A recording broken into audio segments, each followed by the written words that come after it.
Big boss Malayalam season 7-ൽ ഒരു commoner ഉൾപ്പെടെ സിനിമയിലും സീരിയലിലും സോഷ്യൽ മീഡിയയിലും നിറഞ്ഞു നിൽക്കുന്നവരാണ് ഇത്തവണത്തെ മത്സരാർത്ഥികൾ. ഈ സീസണിൽ ഏറ്റവും കൂടുതൽ വൈറലായത് കൊല്ലം സുധിയുടെ ഭാര്യയും അഭിനേത്രിയുമായ രേണു സുധിയുടെ എൻട്രി ആയിരുന്നു. രേണുവും 18 പേർക്കൊപ്പം കട്ടയ്ക്ക് നിന്ന് കണ്ടന്റ് ഉണ്ടാക്കാനും പ്രേക്ഷക പ്രീതി നേടാനുമെല്ലാം ശ്രമിക്കുന്നുമുണ്ട്. കപ്പുമായി തിരിച്ചു വരണമെന്ന ആഗ്രഹത്തോടെയാണ് രേണു വിമാനം കയറിയത്. ഹൗസിലെ ആദ്യത്തെ വഴക്ക് നടന്നത് തന്നെ രേണുവുമായി ബന്ധപ്പെട്ടായിരുന്നു. രേണുവിന് ജനങ്ങൾക്കിടയിലുള്ള നെഗറ്റീവ് ഇമേജിനെ കുറിച്ച് മത്സരാർത്ഥികളും ബോധവാന്മാരാണ്. അതുകൊണ്ട് തന്നെ രേണുവുമായി വഴക്കും തർക്കങ്ങളും നടത്താനുള്ള ശ്രമങ്ങളും ചില മത്സരാർത്ഥികളിൽ നിന്നും ഉണ്ടാകുന്നു. ബിഗ് ബോസിൽ വരുന്നതിന് മുൻപ് തന്നെ രേണുവും അനുമോളുമായി പരിചയമുണ്ട്.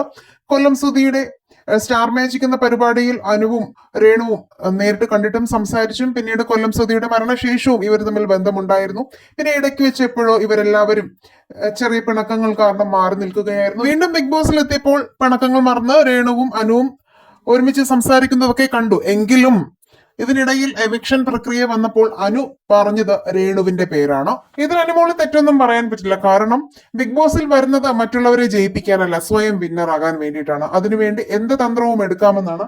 പരിചയമുള്ളവരെയും ശത്രുക്കളാക്കാം, ശത്രുക്കളെ മിത്രങ്ങളാക്കാം. അത്തരത്തിലുള്ള ഗെയിമുകളാണ് ബിഗ് ബോസിൽ ഉള്ളതും.